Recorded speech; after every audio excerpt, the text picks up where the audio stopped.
नमस्कार, मी ॲडव्होकेट शंकरराव वानखेडे। आज घाटशेंद्रा तालुका कन्नड जिल्हा छत्रपती संभाजीनगर या ठिकाणी आलो असता बरेचसे आमचे जे मित्र इथे उपस्थित आहे त्यात आनंद देशमुख साहेब, अशोक देशमुख साहेब व राजू खैरनार, हरिभाऊ तारू, सांगा सगळेच नाव, शिवाजी अप्पा, मुस्ताक भाऊ, खलील लाटेवाले, अण्णाभाऊ देशमुख, अण्णा डांबरे, सर्व फकीरराव जी हे ह्या भागाचे सर्व या घाटशेंद्रा गावाचे सर्व जाणकार सगळे उपस्थित मान्यवर।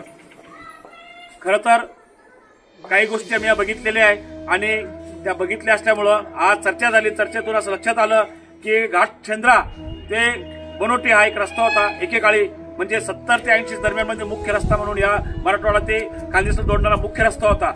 या रस्त्याशिवाय आजूबाजू परिसरामध्ये 25 किलोमीटर मध्ये रोड नव्हता, म्हणून इथून बैलगाड्या खाली उतरायच्या, गाढव खाली उतरायचे, घोडे खाली उतरायचे, पायी जायचा रस्ता होता। इथून दळणवळण व्हायचे, खालचा माल वर यायचा, वरचा माल खाली जायचा आणि मोठ्या प्रमाणामध्ये चांगल्या प्रकारचा हा रस्ता असताना सुद्धा मागील काही वर्षापासून शासनाचे जे पदाधिकारी आहे, शासनाचे ज्यांना नेमणूक केलेली आहे शासनाने, त्या लोकांनी या रस्त्याकडे दुर्लक्ष केलं आणि हा रस्ता बंद झाला। खरं तर सगळ्यात सोपा घाट म्हणलं तर हा कोळघाटच म्हणता येईल, ह्याच कोळघाटाला म्हणता येईल, कारण की अवघड घाट काढून ठेवला आणि सोपा घाट सोडून दिला। इथं कुठल्याही प्रकारचे मोठे वळण नाहीये, मोठे कचरे नाहीये किंवा लय वरून खाली याचं काम नाहीये, व्यवस्थित रस्ता होऊ शकतो। फक्त या भागाचे जे लोकप्रतिनिधी आहे, या भागाचे जे तहसीलदार साहेब आहे, जिल्हाधिकारी साहेब आहे, या सर्वांकडे आमची मागणी आहे की अतिशय सोपा आणि साधा रस्ता असताना सुद्धा या रस्त्याकडे चांगल्या प्रकारचं सर्वे का केलं जात नाही, हा रस्ता बनत का नाही, हा रोड बनत का नाही, हा घाट साधा घाट असून सुद्धा का तयार केला गेला नाहीये, अशी आमची या चिंचोली लिंबाची परिसरातील घाटशेंद्रा, नेवपूर, टाकळी, तळनेर, लोगा, करंजखेडा, आजूबाजू परिसरातील आजूबाजू परिसरातील सर्व नागरिकांचे आमचे म्हणणं आहे की हा जो रस्ता डोंगरापर्यंत बनलेला आहे, तिकडून सुद्धा वाडीपर्यंत आलेला आहे। फक्त घाटच जो आहे छोटा 3 किलोमीटरचा फक्त घाट आहे। दुसरा जर तुम्ही घाट पाहिला घाट नांदऱ्याचा तर अतिशय खराब रस्ता आहे, तिथून मोठ्या प्रमाणामध्ये दुर्घटना होता, रोड चांगला नाहीये। पण इथं तसा मोठ्या उड्या सुद्धा नाहीये, छोट्या उड्यातून इथून रस्ता निघू शकतो। आणि जर कधी जिल्हाधिकारी साहेबांना जर कधी याच्याकडे लक्ष दिलं, तहसीलदार साहेबांकडे लक्ष दिलं, BNCच्या इंजिनियर साहेबांनी जर चांगल्या प्रकारे लक्ष दिलं तर नक्कीच हा रस्ता कमी बजेटमध्ये आणि सहज सोपा दळणवळणासाठी कामी येऊ शकतो। आमच्यासोबत मान्य श्री आनंद देशमुख साहेब त्यांना विनंती करतो की आपलं काय म्हणणं आहे?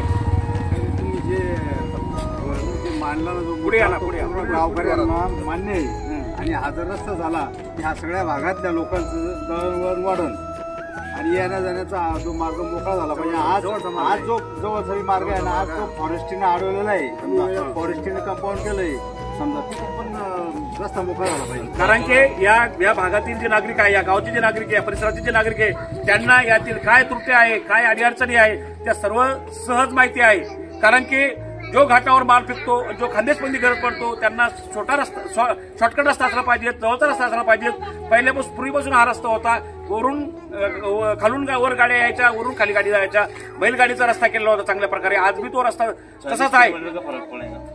या रस्त्यामुळं आजूबाजू परिसरात जाण्यासाठी 40 किलोमीटरचा फरक पडू शकतो। इकडून तुम्हाला नागज मार्गे जावं लागतं, इकडून पाचोऱ्यात इकडून घाटनांदरा मार्गे जावं लागतं आणि इथं मोठ्या प्रमाणात हजारो एकर इथं शेतीचं उत्पन्न घेतलं जातं, चांगल्या प्रकारचं बागायत घेतलं जातं। इथून खाली मार्केट आहे, पाचोऱ्याला जाण्यासाठी सहज सोपा उपलब्ध रस्ता होऊ शकतो। म्हणून माझी शासनाला विनंती आहे की लवकरात लवकर हा रस्त्याची सर्वे व्हावा आणि हा रस्ता तयार करून द्यावा। जय हिंद, जय महाराष्ट्र। माझी एक शासनाला विनंती आहे, आमचा घाटशेंद्रा ते बनोटी रस्ता हा फक्त 6 किलोमीटरचा आहे। 6 किलोमीटर मध्ये खानदेशात आपण जाऊ शकतो। घाटमाताचं खानदेश आणि दळणवळणाचं साधन आहे आमचं। घाटमात्याचा माल पिकतोय, खानदेशात विकायला जातो, कमी वेळात जातो, वेळेवर हजर होतो, मालाला भाव मिळू शकतो। आम्हाला ही शासनाला, BDO साहेबाला, कलेक्टर साहेबाला विनंती आहे, आमदार साहेबाला सुद्धा विनंती आहे, त्यांना याच्यावर विचार करावा, या रस्त्याचं काम चालू करावं। धन्यवाद।